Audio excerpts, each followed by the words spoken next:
Buying an ergonomic chair is feeling more like an investment than simply buying something to sit on for several hours a day because prices continue to rise. Chairs that used to be $300 a few years ago are now double that price. I get it. It can be stressful to fork over $500+ on something you may have never even seen or used before, especially when you thought you would only have to pay half that price when you started your research. Luckily for you, I've seen and used hundreds of these chairs, and I'm going to share with you my top picks for under $700 so you can get started in the right direction. The Eurotech Vera is one of the most well-rounded, but also least expensive chairs on this list. From a build quality standpoint, it isn't going to be high-end, but it's solid. The chair's heavy, the parts are well made, and it has good longevity for the price. It also has a good warranty from a reputable company. While this is all great for the Vera, the real selling points are going to be the comfort on the seat and back. In my opinion, the Vera has the chops to compete with the best chairs in the world when it comes to that seat and back comfort. It doesn't do anything fancy, but that's why it works so well. The seat is very well padded, with a cushion that's soft enough to sink in a bit, but also firm enough to provide support for 8+ hours without bottoming out. The cushion is large, and there are no hard edges on the foam or frame. The back is similar in design. There's no fancy adjustments or lumbar support system. The Vera relies on having a perfectly designed S-curve with a mesh that has the elasticity to allow you to sink into it a bit. Even without an added lumbar system, the Vera's back is one of the most comfortable backs I've ever used. The Vera is a great chair, but it does have some drawbacks, which is expected at this price point. The arms aren't great. They have multi-way adjustments, but the ranges are not very generous, especially on the low end for height. The pads are also a bit slick, and they have rounded edges on the outside, which often causes my arms to slide. The other major downside is that the headrest is terrible. I would not recommend it, and if a headrest is a requirement for you, you probably want to find a different model. But from an adjustability and comfort standpoint, the Vera is one of the best values in office seating. If you're looking to fast-track your ergonomic chair search, check out our chair comfort cheat sheet in the description.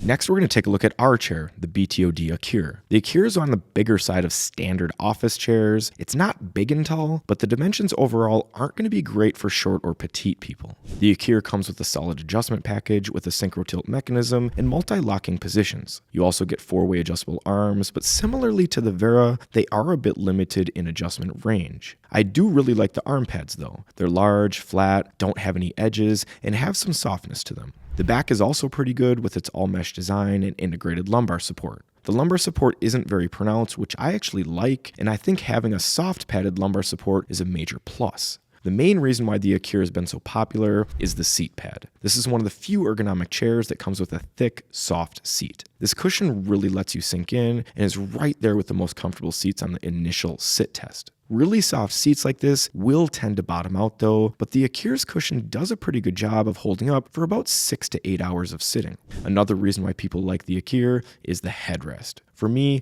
this is one of the few headrest designs that has a ton of adjustability that really holds its position well. Even when reclining and changing positions, it's solid. I will say that it is positioned pretty forward though. This makes it great for tasking and relaxing, but you are forced to use it all the time, which could be seen as a downside.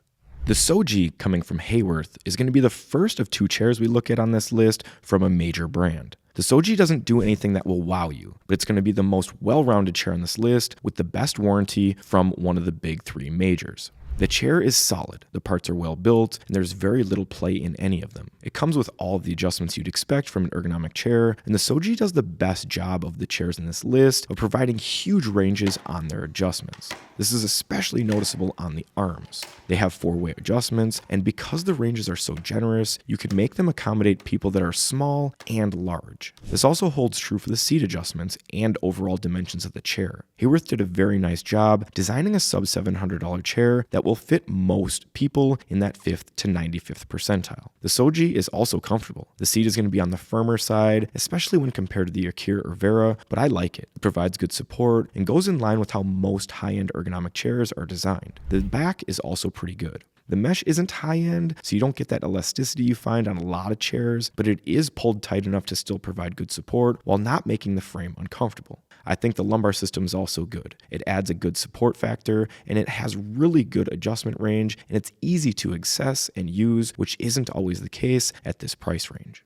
The OMS is another chair, like the Akir, that has a thick, soft seat. I'm not always a fan of the thick seat cushions on office chairs, but some chairs can pull it off, and the Yes is one of them. The contour looks very pronounced, but because the foam is soft, it doesn't really feel that contoured at all to me. The good thing about the foam is that it has good bounce back. It doesn't stay compressed like other foams, so you don't just continue to sink into the chair until you eventually bottom out. While the seat is the most popular feature on the Yes, I think it's just solid all around. It has a good recline range with a top-tier headrest. The headrest has three-way adjustment and it's soft. So not only can you put it in all sorts of different positions for tasking and relaxing, but it also feels good to put your head against. This may sound basic, but a lot of headrests are simply uncomfortable to rest your neck or head on. The arms are also great. The caps are the most comfortable on this list. They have the softest padding, the most space, and they're completely flat. I really like these arms. You also get great adjustability, rivaling the Soji. While the backrest may be the weakest point of the chair, it's still pretty good. The height adjustment helps with that lumbar support, but the curve isn't like the Vera, so the lack of an added lumbar system may be an issue for people that are looking for a very strong lumbar support feature.